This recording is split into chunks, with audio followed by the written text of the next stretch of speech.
We now move on to our next session, the Building Sustainable Capital Structures, Strategic Funding for Scalable Growth.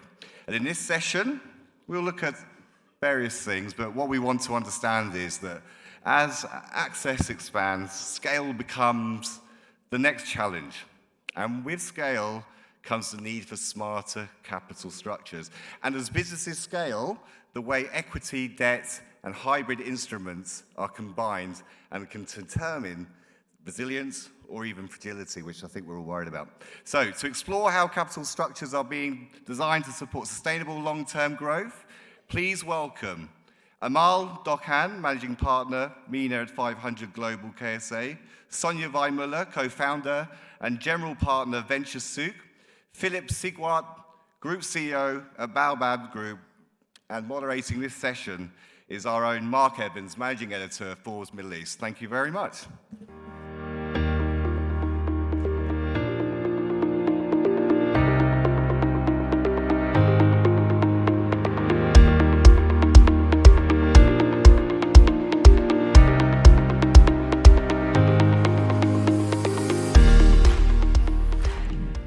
Good morning, everyone. Morning, guys. Nice to see you. Morning. So we're all aware that the time is literally ticking. So we'll try and get straight into this. So today's session's about how companies actually fund growth when the capital isn't easy anymore. Amal, I'll go straight into you. What's the most common capital mistake founders make too early? Right, so we'll start by saying that the journey will never be perfect for founders. We know that a startup journey will always be filled with a lot of changes. So it's difficult to pinpoint it, but I'm going to address it from 2 points. So founders that are raising for the first time at a seed stage, they normally don't know what they're raising for, right? They're testing, they're overspending, they're trying to estimate the best that they could. And as they go into later stages, it becomes more mature, so you know exactly what you want. And the issues that they face at the beginning, it's over-raising. When you raise a lot of money at the very beginning, knowing that it's going to be the testing time, knowing that you don't have the right product, you're going to be actually experimenting a lot. When you over-raise, you dilute super quickly. So the first hit on the cap table, obviously, is something to be thought about from the very beginning in order, so raising just more thoughtful, less amount of money. And if you don't raise at the beginning, honestly, it's even better. And I think the second thing is the inflated expectations, knowing that the product hasn't been settled yet and it's not stable and you still need to hire a lot of people. So I would say it's just the amount, honestly, at the beginning, and the expectations are hyped mostly. And why do you think so many people still make that mistake? Why is that a repeated mistake? It is repeated because you cannot control the energy and the hype of the founder in the first day. They're dreaming, they think they can achieve it. I think founders that made friends with others who raised before get the best advice. If you have early stage investors that are holding your hands, they also give you the best advice around this. Why does it keep repeated? I think when there is a part of it is our fault as investors. So investors do push a lot of money sometimes over the founders. So he says, I'm raising 500. They say, oh, you got to take $3 million. That happens a lot. And they try to push for larger tickets. And then the founder comes and says, I'm oversubscribed. I don't know what to do. I don't want to really upset the investors. So sometimes it's the other side's problem. And here you need that discipline from the founder to decide, this is the amount that I'm taking. I don't want to be diluted more than that. Because you got to think ahead. You're still at the beginning of the journey, especially at an early stage, right? And I guess the next question is, so when should they start thinking about beyond pure equity? So I think the interesting part about the equity versus, so at the very beginning you would need that liquidity of cash, because the liquidity of cash is used to test the risk. The product, I want to burn, I'm going to test and launch the product and all of this. You need a lot of cash. I need people to build, and I need all of these stuff. Any other types of asset classes or liquidity instruments need to come when I know exactly how much I'm spending. I need to know what's my books, what's happening. I need to know the cash flow. I need to know if I will be able to pay on a schedule or not. And I think it's too early to take that debt early on because some of it is on high interest rates. Some of it is really difficult to actually fulfill, right? Yeah. So I think it should come at a later stage rather, at the very beginning. And mostly we encourage a lot of really angels. We even bring angels with us in the round. Okay. So at the very beginning, if we're the first check, we do reach out to our network and basically, bring them over the more lenient to put smaller tickets. So what does a healthy capital structure look like for a company that wants to scale properly? So a healthy cap table is what we call a clean cap table. It's never clean, obviously. A clean, healthy cap table is when the founder still owns a sizable equity that will incentivize them to continue the journey. Because imagine if you have a founder that basically lost 80% of his company, equity, cannot really allocate to other co-founders, you cannot attract C-levels, you cannot really do much or move around. Yeah. So I think a very healthy structured cap table is the one that allows space for further financing if the company needs more, right? Yeah. It's the one that actually allows me to make leadership decisions, around hires and others. So I think that is one. A second thing, which is important, it's a cap table that has different instruments. So today in the region, I think Saudi, UAE, and the rest of actually the region started to see other instruments. So debt venture is coming really big nowadays. Governments are regulating and licensing debt instruments today to allow for this. Yeah. Working capital should not be used, basically out of the, the raise that you do, for liquidity at the very beginning. Because what's going to happen? You're going to end up having zero. You become an employee as a founder, and you're no longer the leader, right? Yeah. You just lost it all. So I think what we call today is, being smart about the structure of the liquidity is what we advise founders. Is there other options? What are the interest rates? What are the, obligations? Yeah. And you need to have a proper CFO.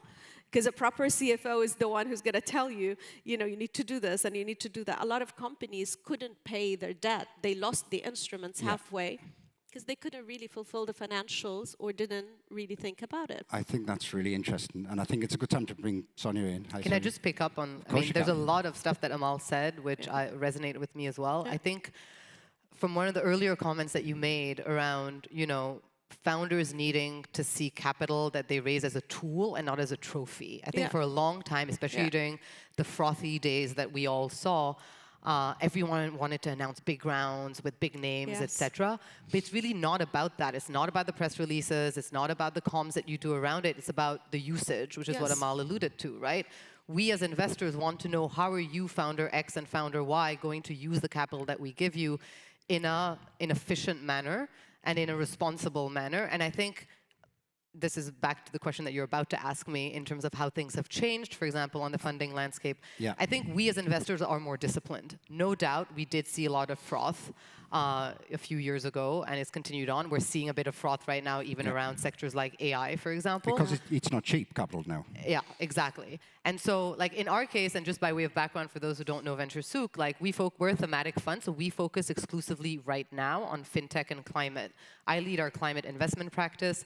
I'm dubbing it to national resilience, because I also realize that some people in the region are kind of allergic to the word climate for whatever reason, but really thinking about food security, water scarcity, energy management. Yes, there's an AI layer that can be added to that in some way, shape, or form, right? For me, AI is a fundamental layer. It's not like a specific sector that we need to focus on. But yeah, so I think in general, to your question that you're about to ask me, is the funding landscape has changed in the sense that we as investors are more disciplined. I remember the days not so long ago where it was like everyone, meaning all the investors, were fighting. We were doing due diligence in a week, because people were fighting to get into companies and deals, etc. And that's not responsible. And so I think we've gone a long way from that, where I think investors are taking a lot longer now to due diligence deals, whether it be anything from 45 days to like 3 months, pretty much on our end, depending on the depth of the deal that we're looking at. I think that's really interesting. So, like, what habits had to disappear for that to work is the flip of that, isn't it? So, we know what changed, but what did we say? Right, we're not doing that anymore now. Yeah. So, I mean, yes. So we obviously. I mean, it was hard though, because at that time, like, we were fighting to get into deals, and people were just like doing, honestly, very superficial diligence, to be honest. And I think some of that kind of fell, and they fell flat on their face in some instances, right? But I think we've moved away from that. I think everyone kind of in the ecosystem now recognized that that was not the way to do it, and now we need to be like responsible, and governance needs to be in place regarding this as well. One more thing, sorry, just to pick up on Amal's point as well, which I think is important, is when you look at cap tables, yes, the cleanliness of it, at the beginning it might not be very clean because you're going to have a lot of angel investors, these are individual names that show up, etc. Eventually, if the founders can kind of package this under one SPV, we've done that in the past where, for example, founders that we've either previously invested into or really believe in have come to us and said, listen, we have a bunch of $15,000, $20,000 checks. We kind of don't want to accommodate. We want these people on the cap table, but can we do it under an SPV, basically, so it makes for a cleaner cap table? So that's something. For me, diversity is really important. And I know founders, beggars can't be choosers. But at the same time, like, having that diversity on the cap table is important. So if you know that Saudi is going to be strategically relevant, or UAE, or beyond Africa, etc., having those investors on your cap table represented early on, that's really where they can add value. I feel like today, founders are still not using their cap table to the max. Like, all investors on that cap table should be a phone call away for the founder. And maybe it's our responsibility as investors to create that safe space for, the founders to feel comfortable to do that. But I do feel like, I think founders have a tendency to call the same, like they'll call Amal or me, for example. But you have 10 other investors on that cap table that you can also call. So that's, I think, something that maybe needs improvement in our ecosystem, is just making sure that we're more accessible. All investors are more accessible to the founders, not the usual suspects. So what do strong founders understand about capital that weaker ones don't? Well, I think the strong founders are the ones who know what they're using the money for, and are very clear in that as well.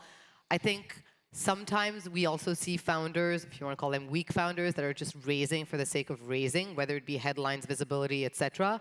Sometimes, unfortunately, that's also to mask weak fundamentals. How strong is their business model? How strong are the unit economics, etc. I think that's where we as investors have to be the responsible ones to dig in and ask the questions early to make sure that they're not just raising for the sake of raising and not just going to burn the money in a very short amount of time and then have to go back to the market and raise again, which we have seen in this market. And what about timing and control or discipline? Does that play a part? Yeah, I mean, I think a strong founder, aside from the usage, also knows what's happening, obviously, in the market, what the competitive landscape looks like, kind of like the usual, right? To be fair, though, I have been in meetings with founders where I would bring up a competitor and they're like, oh, I didn't know about that one. And I'm like, okay, that's not good. So I think, for the founders who end up listening to this, obviously, like, you need to understand your competitive landscape, whether it be regionally or globally, by the way, as well. Philip, bring you in now. From a lender's view, what early signs show capital structure is cracking? Okay, very good question, but let me put some context, because I think that in a way I'm the odd one out in this panel. I work in a very different field. I work in microfinance and SME banking in sub-Saharan Africa. And it's Baobab Group. It was, by the way, recently acquired by Belton. It was officially announced yesterday, so we're now part of Belton Group. And for us, the challenges in a way are quite different, but also similar, because we operate in frontier markets. And if you look at it, if you do the analogy between VC capital and what I do, frontier markets are considered to be the more risky type of markets where you invest. So it's all about protecting your capital and protecting the money of the shareholders, ultimately. So the core principles are the same. How do you protect the investment, and how do you make sure that there is decent returns for the shareholders? And which is very challenging, because frontier markets have their unique set of challenges in a way. And it's sometimes underestimated. Like, there was a bit of a hype 10, 15 years ago about investing in sub-Saharan Africa, and a lot of investors lost their shirts. It was a bit of hype in the same way as the hype, maybe Amal mentioned the hype around AI, for example. And And the mistakes which investors made were very often, it was about how to protect the capital. So the big risks, the big challenges when you operate in frontier markets are currency risk and liquidity risk. Okay. Because very often your investment is not very liquid. You have difficulty getting your money out. You operate in an environment where you have not very developed financial markets. And then on top of that, you have capital controls sometimes. Not in all countries, but in many countries you have capital controls. And then how do you manage these risks? You invest, fundamentally invest in assets in very exotic currencies which are high risk. So you need to make sure that this is protected somehow. You need to be, so the principles in a way are the same as in the VC world. What Amal was saying, you invest slowly. You don't put in too much money in one go. If you want to commit, like you want to commit, let's say, $50 million to one country, you don't do it in one go. You invest slowly, slowly, slowly. Inject slowly. That's number one. And then you need to make sure that you're hedged against currency devaluations also. There's different ways how to protect yourself, but one has to keep in mind that the big risk is always currency devaluation. Like what we saw in Nigeria, for example, in the last few years, there was an 80% currency devaluation. So a lot of the investors lost their money. So you need to make sure that you don't have open currency positions, that you protect your capital somehow. Of course, the best protection is if you return on investment, your return on equity is higher than the potential currency devaluation. But there's other ways to protect in a high inflation, high currency risk environment. For example, it was mentioned in one of the panels yesterday, it was mentioned that you can buy a real estate property because real estate is a good hedge against inflation and currency devaluations in some markets.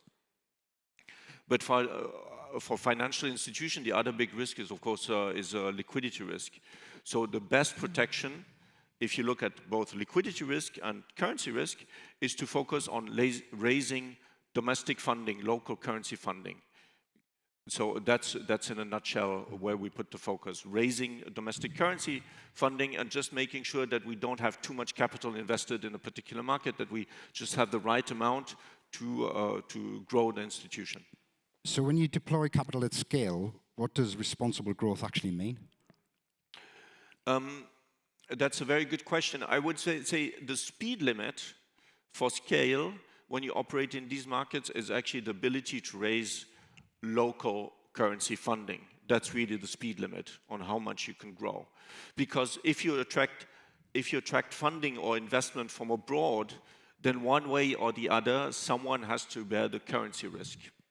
It's either you pass on the currency risk to your borrowers, your customers, if you're a financial institution, or the investors take the currency risk.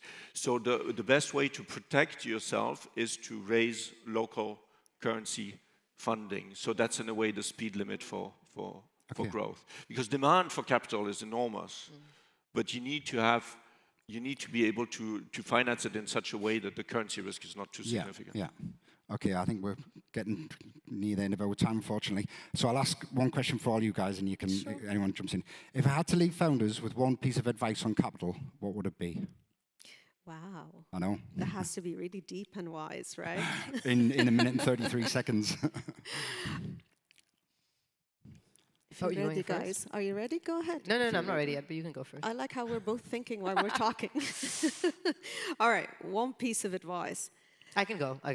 Yeah. So I guess in line with what I said earlier, and Amal alluded to it as well, is be thoughtful in who you approach. And again, knowing that fundraising is hard. Like we as fund managers also have to fundraise. People tend to forget that. So where you can, be thoughtful and kind of tactical and strategic in who you approach and who you want to sit on your cap table. And oftentimes what I tell entrepreneurs is have a tiered list of, in our case, the VCs that you want to approach and why. And basically go through that list and start with your tier 1, tier 2, tier 3, so that you end up with a cap table, ideally, that you're actually that is diverse, but also will kind of lend itself to helping you as you move forward on your journey. I would go and say, always keep your eyes on what and who are you solving for. The product will change, the technology will evolve, everything will change, you know, and you need to keep your eyes, what are you solving for? Did the customer change? Did the market change? And remember, with economical changes, people will worry about cash. Investor could hold the cash, so you will be the one like, can I collect from here? You will lose sight of things over the journey, and it's very stressful. So I would say surround yourselves with advisors and people that will keep you centered, founders that have done it before, and maintain cleanable cap tables. So I'm going to take it back from cleanable, meaning something I know I can buy back some of the equity, I can still retain and still get good people, right? But really surround yourselves with people that could advise you, who has done it before. A founder who exited or an investor who's done similar. That's great. All right. Philip, to end. I would say the general principles are invest the right amount of money, don't invest too much. And then plan your liquidity. If you're a VC investor, then plan the right runway. If you're a financial institution, plan your liquidity. Amazing. Guys, we could have kept on going for a long time, I think, but we've run out of time. Thank you very much, everyone. Thank really you. Appreciate it. Thank you. Really appreciate it.